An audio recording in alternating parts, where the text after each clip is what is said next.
Hello people, this video will help you in turning on your hearing using AirPods. First, you'll see that there's no ear, so we'll add the hearing here. Go to settings,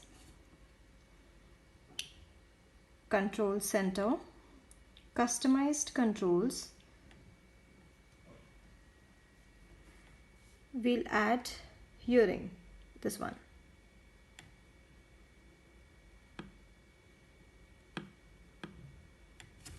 Now you'll see the hearing has been added.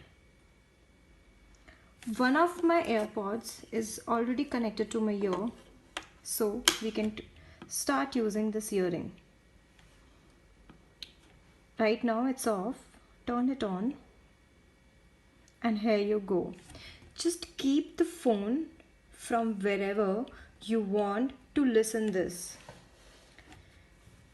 Basically it works if a distance is not more than 30 meters. And in case you are done, just turn it off and it's off. Thank you for watching. Please subscribe to our channel.